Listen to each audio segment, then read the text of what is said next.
بسم الله الرحمن الرحيم.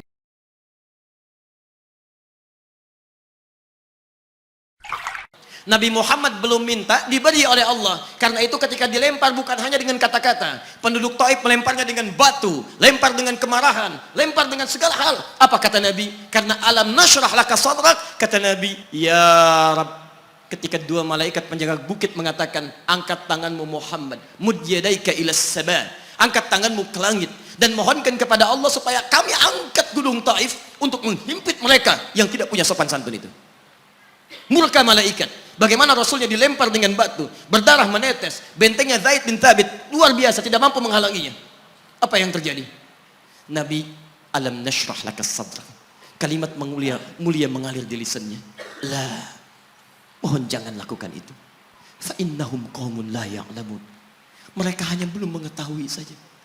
Saya bermohon kepada Allah, kelak di bumi Taif ini akan nampak laki-laki, perempuan, besar, kecil, tua, muda yang akan mengatakan beriman kepada Allah dan Rasulnya.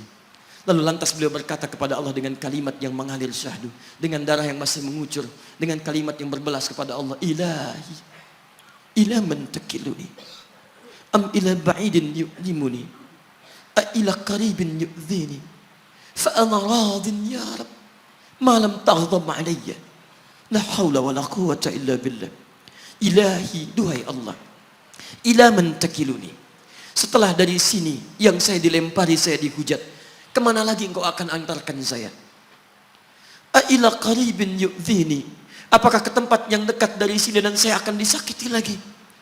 Am ila ba'idin yu'limuni, atau tempatnya masih jauh yang harus saya tempuh, tapi di tempat itu saya akan dihinakan lagi. Ana radin, saya ridha ya Allah, malam taghdab alayya, sepanjang engkau yang tidak murka kepada saya. Alam nashrah laka sadrak. Manusia melempari, radin. Manusia menghujat, radin. Malam taghdab alayya, sepanjang engkau tidak murka kepada saya. Muhammad sallallahu alaihi wasallam. Musa berkata, wa yassir li amri, ringankan urusanku. Muhammad sallallahu alaihi wasallam dengan segala kemuliaannya turun ayat, wa nuyassiruka lil yusra. Wa nuyassiruka lil yusra. Karena itu Nabi Rasul dulu mukjizat tampak di depan mata. Ada yang menghidupkan orang mati dengan menyebut kalimat Allah biiznillah, biiznillah. Sampai maaf teman-teman sekalian, mukjizatnya ada, Rasulnya ada, di hadapannya Allah mau dicari dan dibunuh juga. Muhammad sallallahu alaihi wasallam, wa nuyassiruka lil yusra. Tidak banyak mukjizat seperti nabi-nabi dahulu, dengan turunnya satu mukjizat beriman kepada beliau sallallahu alaihi wasallam, bahkan nyaris orang-orang yang tidak pernah melihatnya. Lihat umat masa lalu. Kaumnya Musa, Musanya kelihatan. Mukjizatnya bagus, tongkat dilempar jadi ular, tongkat dipukulkan ke batu keluar 12 mata air. Quran surah kedua ayat ke-60. Apa yang terjadi? Umatnya masih belum mau beriman juga. Nabi Isa alaihissalam masih kelihatan, orangnya ada, nabinya ada, mukjizatnya ada, rasulnya ada, libat luar biasa, mukjizatnya luar biasa, istimewa. Tapi apa yang terjadi? Dicari-cari nabinya mau dibunuh, belum beriman juga. Muhammad sallallahu alaihi wasallam spesial. Perhatikan. Kalau orangnya kelihatan Anda yakin, Anda beriman, itu wajar. Muhammad sallallahu alaihi wasallam, ada orang yang tidak pernah melihatnya, tidak pernah menatapnya, mimpi pun belum tentu berjumpa dengannya, tapi mau beriman kepada Muhammad sallallahu alaihi wasallam. Antum pernah melihat Nabi sallallahu alaihi wasallam? Berjumpa dengan Nabi sallallahu alaihi wasallam? Maka beruntunglah antum, karena orang-orang yang beriman kepada Nabi sallallahu alaihi wasallam tanpa pernah melihatnya, itulah orang disebut oleh Nabi sallallahu alaihi wasallam sangat dirindukan oleh beliau. Satu kali beliau duduk dengan para sahabatnya mengatakan, ana mushtaqun bi ikhwani, saya sekarang sedang merindukan saudara-saudara saya. Kata sahabatnya, alasna ikhwanak ya Rasulullah, bukankah kami saudara-saudaramu? Kata Nabi, bal antum ashabi, kalian itu bukan saudara-saudaraku, kalian sahabat-sahabatku. Ikhwani humul ladzina lam yarawni walakinnahum yu'minuna bi.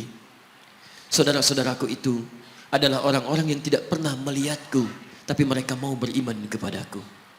Jadi kalau Nabi saja merindukan antum, kenapa antum tidak merindukannya? Kalau Nabi menantikan kita di surga, kenapa kita tidak menjemput penantian itu? Karena itulah Muhammad sallallahu alaihi wasallam akan menjemput umatnya di surga dan tidak melangkahkan kaki ke dalamnya sebelum berkumpul umatnya dibimbing beliau oleh sallallahu alaihi wasallam ke surga. Allahumma salli wa sallim wa barik alaihi. Allahumma salli wa sallim wa barik alaihi. Allahumma salli wa sallim wa barik alaihi.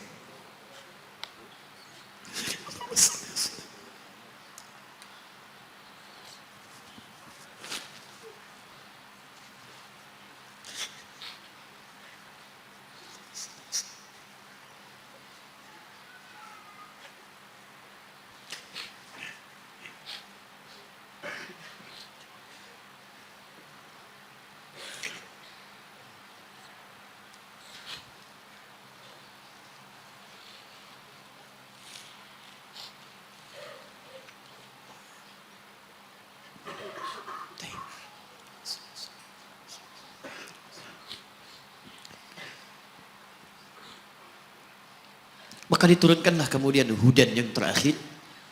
Diharapkan dengan hudan ini mengantarkan semua umat Muhammad SAW yang mau beriman dan mengikutinya ke surga. Karena Rasulnya spesial, umatnya spesial, maka diturunkan di waktu yang spesial dengan petunjuk yang spesial. Quran surah kedua ayat 185. Syahrul Ramadan alladzi unzila fihi al-Quran. Di bulan Ramadan, turunnya bulan Ramadan. Bulan spesial. Unzila fihi al-Quran. Diturunkan Al-Quran. Apa fungsi Al-Quran itu? Ternyata bukan bacaan biasa. Bukan koleksi yang Anda simpan di pinggir-pinggir masjid atau terletak di atas-atas dipan di rumah Anda. Maaf, hudan. Lihat ayatnya. Syahrul Ramadan alladzi unzila fihi al-Quran hudan. Hudan. Petunjuk kita. Sumber kebahagiaan kita, sumber ketenangan kita, sumber capaian terbaik alam kubur kita, dan petunjuk yang akan mengantarkan kita ke surga. Dan hebatnya, kalau yang umat-umat dulu itu terbatas sifatnya, tidak pernah disebutkan linnas. Suhuf Ibrahim wa Musa. Daud untuk kaumnya, Musa untuk kaumnya, Isa untuk kaumnya. Tapi Muhammad SAW hudannya linnas untuk semua manusia. Jadi tawaran Quran, Allah menginginkan semua manusia yang kembali ke surga. Cuman kadang-kadang sayang, maaf teman-teman sekalian, saya tegaskan kepada Anda, ayat ini tegas memberikan isyarat bahwa hidayah Allah ingin diberikan pada semua manusia. Jadi kalau kita lihat keterangan Al-Quran, seharusnya tidak ada satupun manusia yang tidak dapat hidayah. Semua dapat. Cuman masalahnya, ada orang yang diberikan tapi dia tidak mau mengambilnya. Ini masalahnya. Hidayah itu bukan persoalan mendapatkan atau tidak. Persoalannya ketika Allah berikan, Anda mau ngambil atau tidak. Itu masalahnya.